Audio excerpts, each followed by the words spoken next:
Bernard Hopkins is suspicious and skeptical of Errol Spence's eye injury.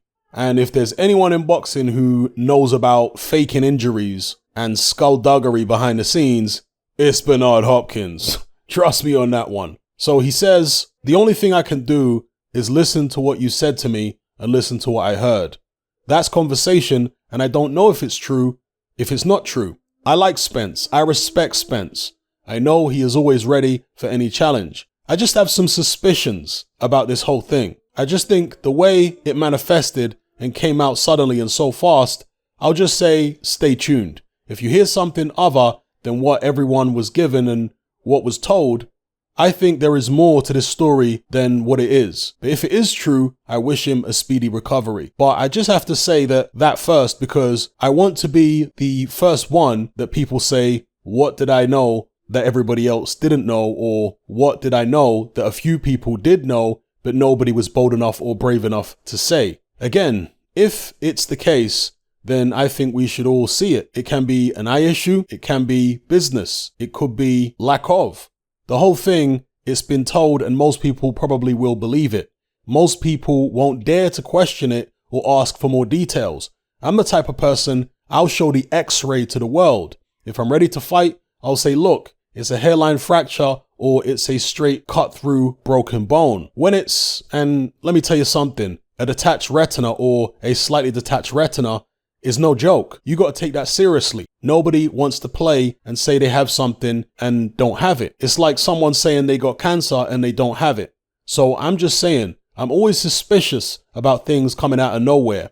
And I know most people are gullible. They will eat it and they will take it and repeat it. I don't repeat anything. I'm conscious of repeating anything that I don't have more to it. And I got other questions or I got other reasons to think different.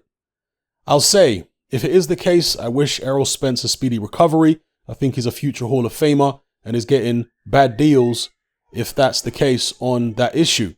If it's something else, then something else will reveal it. If not, then it will go away and hopefully they will reschedule. But it's nothing to play with.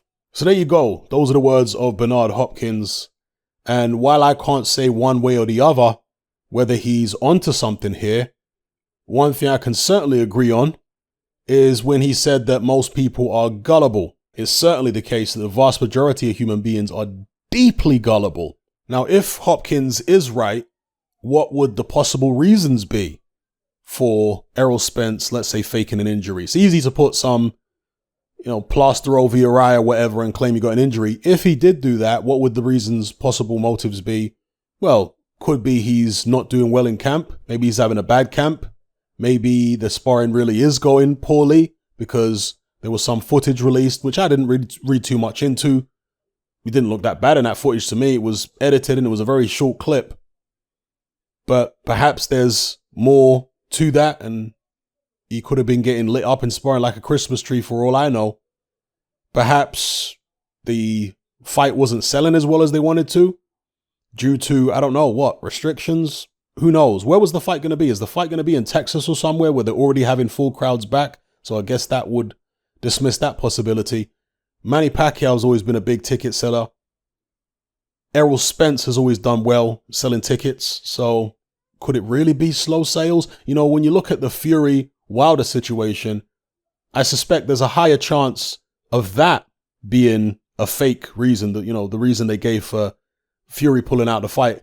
I think there's a higher chance of that being fake than this being fake, because I can well believe that Fury Wilder 3 was struggling in terms of ticket sales. But this right here, would it really be struggling? What motive would they have for, Errol Spence faking an injury and pulling out? So let's see what happens here if anything comes out. Perhaps it won't. Perhaps it's a genuine injury. That's perfectly plausible. This is boxing at the end of the day. He did just have a terrible crash.